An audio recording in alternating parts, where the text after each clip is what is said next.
Hello, my weary dearies. I am Annette of AnnetteLeonard.com, coming back at ya with an episode of Chronic Wellness.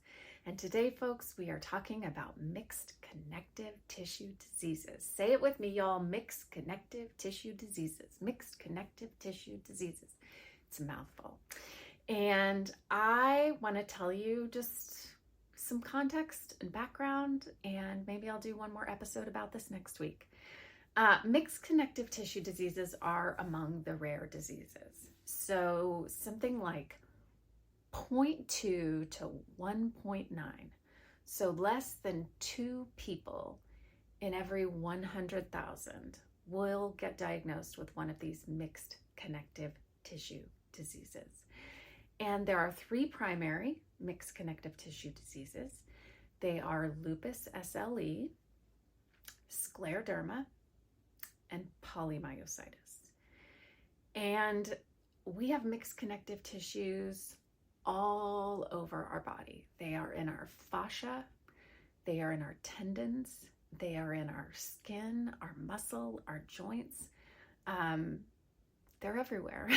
And when they get attacked, the results can be pretty dramatic and painful and disastrous. And what's difficult is that because these mixed connective tissue diseases are so rare, they oftentimes go undiagnosed for a long time. There are good diagnostic tools for confirming the presence of these diseases. However, because they are so uncommon, doctors don't typically think to employ the tests that prove or eliminate their presence. I'll come back to that in a moment. Just a word of detour to say that all of these diseases are autoimmune in nature, meaning it is the body attacking itself. This is not a communicable disease. This is not an infection. This is not a virus. This is the body attacking its own tissues. And that can start, the genesis of that can be because you had a virus or an infection or some other initiating event. But it doesn't continue because of any other external threat. It is the body pirating itself, folks, which is always such a perplexing head game.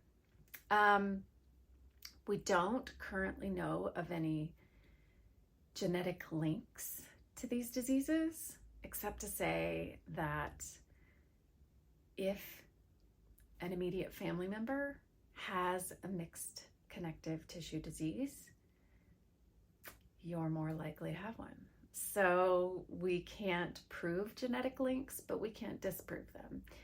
And I will say that in my family of origin, my maternal grandmother had Lou Gehrig's disease, which is a musculoskeletal disease, and by most experts considered to be autoimmune. And her daughter, my mom, had scleroderma and polymyositis, so 2 mixed connective tissue diseases, and I have polymyositis. So there's clearly something going on in my maternal line that is mixed connective and musculoskeletal in origin. What about you? Do you have a mixed connective tissue disease? Does someone else in your family have a mixed connective tissue disease?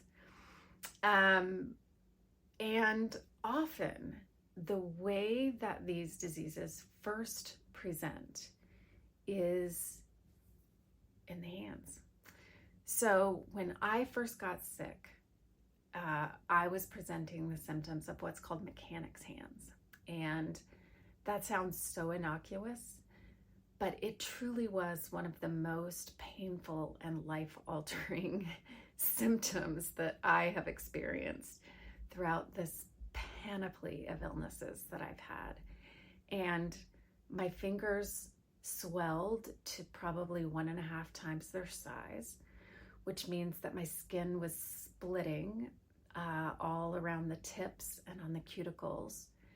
And I couldn't bend my fingers any more fully than sort of a third of the way, and I couldn't straighten them at all. And there was a dull ache at all times, and sometimes a more pronounced sort of throb or searing pain. And it was sort of like having two unusable claws at the end of my hand. We had to stop closing doors in our home because one day when my wife was gone, I got locked in the bedroom for the better part of 2 hours because I couldn't manipulate the doorknob with any part of my body to open the door and get out of our bedroom. And so you can imagine, I couldn't text. I couldn't use a keyboard. I couldn't write with any degree of legibility. It was debilitating. And so hand symptoms, joint symptoms, skin symptoms like rashes, peeling, sun sensitivity, fevers. These are all very common first symptoms in mixed connective tissue diseases and the kinds of things that might take you first to your doctor. So I'll get into a few more things next week. And in the meantime, if you have questions or if you yourself have a mixed connective tissue disease, how's it going these days? Have you found some equilibrium? What have you taken? What's been comforting? What's worked? What hasn't? Let's get into it. And if you haven't liked or subscribed, please do.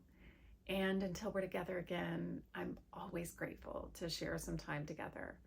And until we're together again, be well.